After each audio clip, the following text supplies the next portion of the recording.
कि जिस तरह से दिफाई साजो सामान का इस्तेमाल किया गया है, जो तरबियत है वो काबिल दीद है, वो काबिल रश्क है।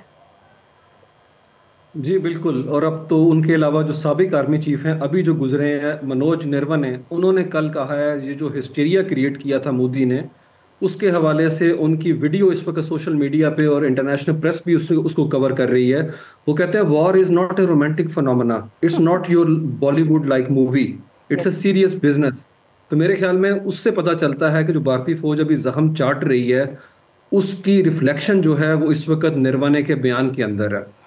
और नो डाउट पाकिस्तान जो है उसने इंडिया का ये जो हिस्टेरिया है और ये जो जेनोसाइडल रेटरिक है उसको जिस तरीके से धूल चटाई है, उसके बाद मोदी और उसके जो हॉकिश स्ट्रेटजिस्ट हैं उनको अंदाजा हो गया है कि strength is not determined by your size.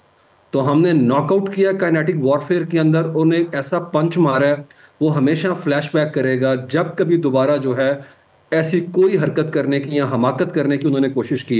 India जिस जगह पे खड़ा है, मोदी ने ये सारा रेसिपी फॉर डिजास्टर जो है पिछले 12 साल से बना रहा था, जिसके ऊपर ये सारा फिनोमेना खड़ा किया गया था, फॉल्स और शैम नैरेटिव। आज हम देखते हैं इलाकाई सतह के ऊपर देखें, आलमी सतह पे देखें, सफारती सतह पे देखें, माशी तौर के ऊपर देखें, नफसियाती एतबार से देखें, सियासी एतबार से देखें, किसी भी गेज कर लें आप फ्रंट से, टोटल जो है अटर क्योटिक सिचुएशन है, फेलियर है। आज वहां पे पार्लियामेंटेरियन खड़े होकर कह रहे हैं आपने बायलैटरल इशू को ट्राइलैटरल और मल्टीलैटरल कैसे बना दिया, किस तरह सालसी की ऑफर कर रही। ये वो कश्मीर है जहां पे कश्मीर को मसला कहना जुर्म था, ऑफेंस था।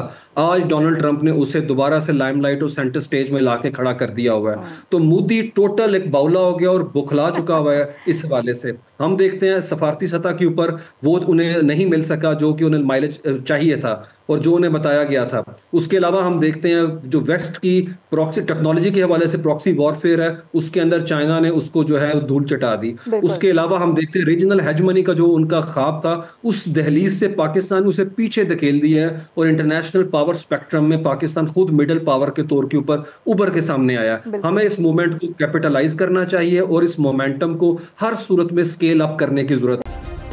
सब्सक्राइब करें और बेल दबाएं ताकि कोई खबर रह न जाए।